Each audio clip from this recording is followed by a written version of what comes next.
Good evening, everyone. So let us compare Raiden and Kokomi versus the Raiden national team. So we'll see how each one of them does, but I think the biggest thing here is I want to sort of show you exactly the problems what you have in terms of over buffing characters and then over attacking and how this could lead to some clearing problems in this Spiral Abyss and then how we can sort of remediate that. One of the big problems you really solve there with Bennett is the enemies can actually be knocked out or they can actually move out of Bennett's queue, so it obviously does not snapshot with the Raiden Shogun, so that can be problematic. But nonetheless, what you'll see now is me just getting good timing, good luck, and now I'm just going to save the Xiongling ultimate, very important, but with the Raiden Shogun, because our attack is so high, we cleared everything and we didn't build any of our elemental bursts. So effectively, we over attacked, and this is a big weakness of Bennett. He can lead to too fast clearing times on one floor, which means on the next floor our elemental bursts are not ready, and that is quite problematic. So this is a typical case where having Kazuha might have actually been a better pick for the team.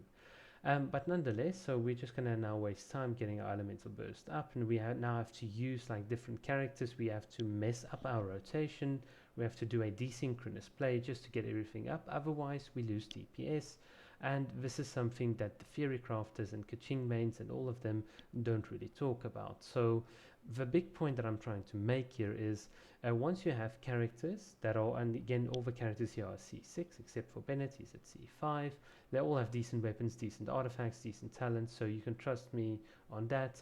On the higher end of gameplay, it becomes really apparent that you can, by over attacking, by getting too many buffs, you can actually hurt your clearing times, and that is very obvious on screen because I'm now at a very difficult choice as well.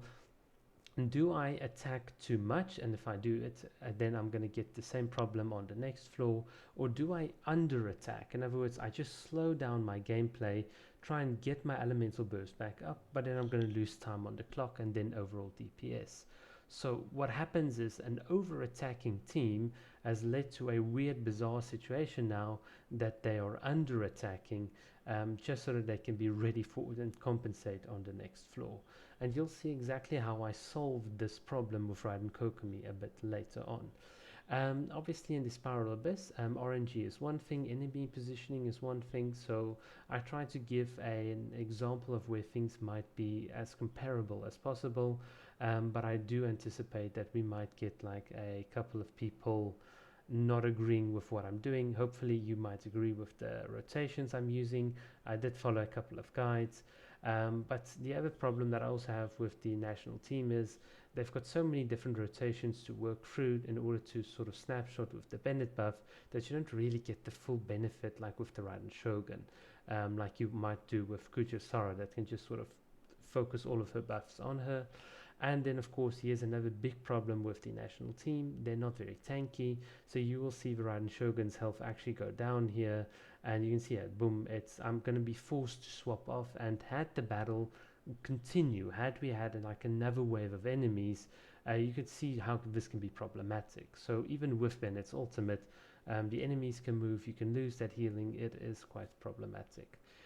I would have given Kokomi the health buff here, but I decided let's keep like for like, otherwise people might just be very salty and say you're trying to make Kokomi look better than she is, so no health buffs, no attack increases to Kokomi. But do note what I'm doing. I'm keeping my jellyfish in a central position, and now I've refreshed it, which means during the next enemy's attack I can actually overlap cooldowns to apply consistent hydro, but more importantly I can dictate where I want the battlefield to be and reposition my jellyfish. So what you'll see in this example is the AoE jellyfish like sort of it alerted me to where the enemies are, and it applied like the wet status, which is cool, like it debuffed them. And here as well, even though the enemies can fly out of range like they did with the Raiden Shogun, with Kokomi being here, we can obviously attack them at range, which is really cool without losing our positioning. And here as well, in a very nice way, we managed our over and under attacking because of the fact that we know what Kokomi's numbers are.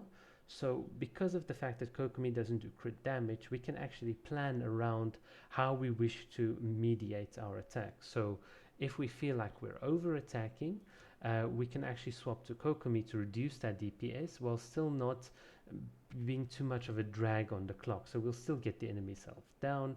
And if we're under attacking, we can also then use Kokomi just to do like consistent damage.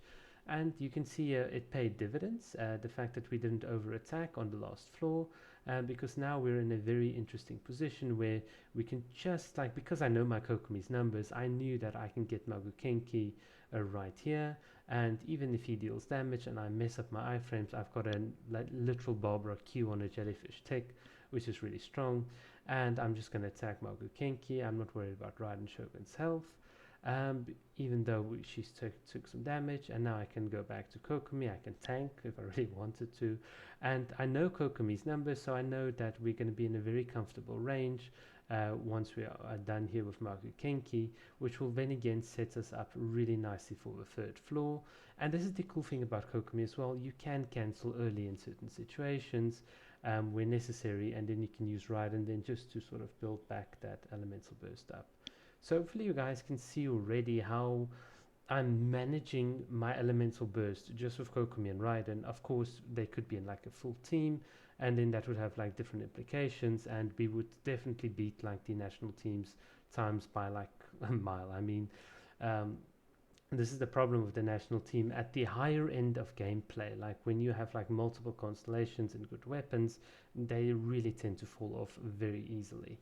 But yeah, otherwise so far you can see here managing our elemental burst. We've got both Kokomi and Raiden Shogun, like for each of the waves. We're just going to sort of like attack them, pop a jellyfish, do the constant attacks, and we now, you can see Raiden Shogun's elemental burst is back online. I'm going to quickly swap to her, and despite the fact that we're taking damage, you can see the jellyfish is just comfortably keeping the Raiden Shogun up. And now we can go here, swap back to Kokomi, do damage, and you'll see here it's not like an insignificant amount. I mean, if you count all of those, that's like 50k DPS, and there we go, end of it. So yeah, that is what I wanted to show you, how to manage over and under attacking a Raiden Shogun and Kokomi versus Raiden National. Cheers.